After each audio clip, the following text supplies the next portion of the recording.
नमस्कार, राष्ट्रीय जगत विजन में आपका स्वागत है। हसदेव महादेव का स्वरूप है, इसे बचाना हम सब का नैतिक कर्तव्य है। ये कहना है गौ रक्षक उमेश बिसेन का, जिनसे राष्ट्रीय जगत विजन में आज हमारे सीनियर रिपोर्टर इमरान खान ने खास बातचीत की। आइए सुनते हैं उन्होंने क्या कहा। क्या है मामला और इसको लेकर आपने अब तक की क्या देखा? मामला ये है कि छत्तीसगढ़ जो है वन संपदा, खनिज संपदा भी है, वन संपदा भी है, प्राकृतिक संपदा भी है।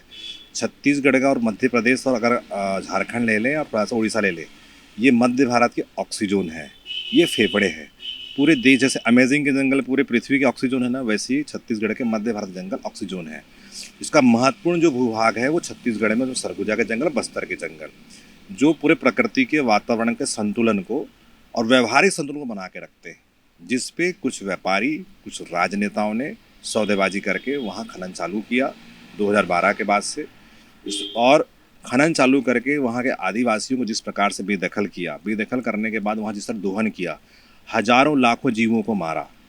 ऐसी इमारती पेड़ों को, मतलब इमारती कह सकते हैं कि बड़े वृद्ध पेड़, जिसको हम पूरे जीवन काल के हमारी 7 पुश्तनी मना, ऐसे पेड़ों काट के अंतर्राष्ट्रीय व्यापार पे बेच दिया। एक ऐसी सौदेबाजी डॉक्टर रमन सिंह के कार्यकाल में चालू हुई, जो आज एक आतंक का रूप ले ली है। और हसदेव जो जंगल का जो खनन था, उसकी सीमा क्षेत्र दिन ब दिन प्रतिदिन बढ़ते जा रही है। कुल मिला के जो ऑक्सीजन है वो हमारा प्राकृतिक ऑक्सीजन है, जो वैदिक ऑक्सीजन है, जहाँ पे भगवान श्री राम का चरण पड़े। 10 वर्ष तक छत्तीसगढ़ की भूमि मातृभूमि में रहे यहाँ पे, और यहीं से राम राज्य की स्थापना की। और वही राम वनगमन को रमन सिंह के नेतृत्व में ख़त्म करने की शुरुआत हुई। आपने ये भी कहा कि हसदेव महादेव, ये क्या है?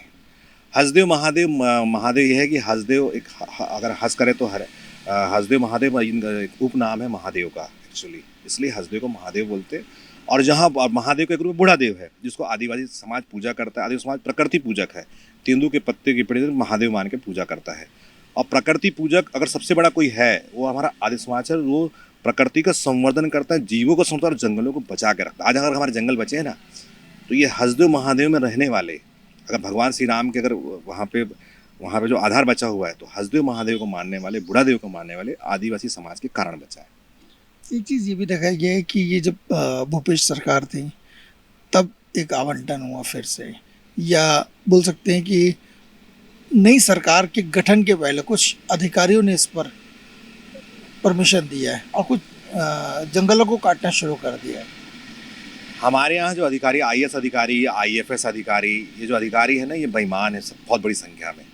श्रीनिवासन जी का बार बार नाम आता है कि इन्होंने अभी इस अंतराल में जंगल काटने की जो प्रक्रिया चालू हुई, वो श्रीनिवासन जीवन की चालाकी से हुई। मुख्यमंत्री जी को तो मालूम ही नहीं था कि उधर जंगल कटने वाला और इस तरीके से सख्ती करके जंगल काटा जाएगा, मुझे ऐसा लगता है। तो IFS और IAS ये एक ऐसा भ्रष्टाचार के पूरे देश के अंदर में, मैं 12 बोलता हूँ, हर मंच में बोलूँगा इस चीज़ को, 99% IAS अपनी नौकरी कर रहे हैं, नौकरी कर रहे हैं और अपनी जेब भर रहे हैं। किसी प्रकार का भी चिंतन न जंगल के लिए है, न मनुष्य के लिए, न बच्चे के लिए, न प्राणियों के लिए। उनको लगता है कि यहाँ अर्थ आ रहा है और यहाँ हमारा कुछ बढ़ रहा है, कद बढ़ रहा है, हमारी पोस्ट बढ़ रही है, हमारा प्रमोशन हो रहा है, उसके लिए वो किसी की भी आहुति दे देंगे, बलि दे देंगे, चाहे वो आदिवासी को दे दे, जंगल की दे दे। और यही वो IFS IAS हैं, पर्यावरण की बड़ी बड़ी बातें पर्यावरण दिवस पे या कोई भी अन्य दिवस पे मंच में आके ऐसा शो करेंगे कि इनसे बड़ा प्रकृति प्रेमी भी कोई नहीं। तनख्वाह मोटी मोटी लेते हैं, व्यवस्था मोटी मोटी लेते हैं, पर काम अधिकतर IFS और IAS का 0 ही होता है। उनसे अधिक जागरूक और उनसे अधिक काम वो समाज सेवी कार्यकर्ता कर सकता है, जो लगातार अनुभव के आधार पर करता है। अनुभव में IFS और IAS 0 होते हैं, सिर्फ पैसे कमाने की लालसा ज़्यादा होती है कि सब चीज़ भूल जाते हैं। कितने पेड़ कटे आपने देखा होगा? मैं एक गणना बताता हूँ, जो लोग समझ नहीं पा रहे हैं, ये 30,000 40,000 बोलते हैं। एक बार में ये लोग बड़ी बड़ी गणना करते हैं, जो मोटे पेड़ होते हैं, सूक्ष्म पेड़, मध्यम पेड़ और जो इन पौधे की गणना नहीं करते। मैं बता दूँ, जो परसा कुल ब्लॉक आवंटन में जो 3 ब्लॉक आवंटन हुए थे, उसमें 20 लाख से ज़्यादा पेड़ों को काटा गया। अभी वर्तमान में ये बोलते 30-40 हज़ार, अगर छोटे बड़े लेंगे तो 2 लाख से ऊपर ज़्यादा पेड़ इन्हें काट चुके हैं। पूरा मैदान कर दिए उस क्षेत्र को, इस तरफ खदान है, उसकी सीमा क्षेत्र बढ़ा दिए। क्या आपको लगता है कि पटवारी खसरे के हिसाब से वो नाप होता होगा? नहीं होता।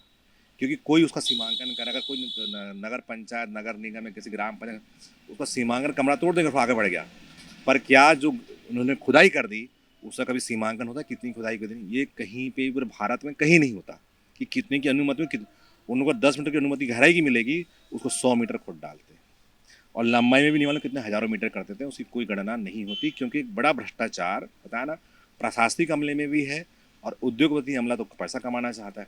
मरता सिर्फ वहाँ का स्थानीय आदिवासी, वनवासी या वहाँ जो भी व्यक्ति रहते हैं, सिर्फ मरता हुई कि उसको कुछ हासिल नहीं होता। उल्टा उसका जीवन यापन जो जंगल में चलता है, जंगल में जैसा भी चलता है, बहुत अच्छे से जीवन चलता है, निष्पाप निष्कपट रूप से काम करता है।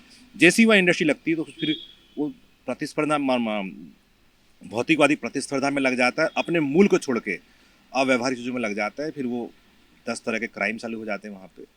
तो मेरा यही कहना है कि जिस प्रकार से आदिवासी वहाँ रह रहा है उसे रहने दो, वो बहुत खुश है वहाँ, प्रसन्न है। हमने खुद लोगों से बात करी, कुछ होंगे जो भड़काने पे हो सकता है बोलते हैं, पर अधिकतर आदिवासी चाहते हम जैसे वैसे प्रकृति को बचा के रखें।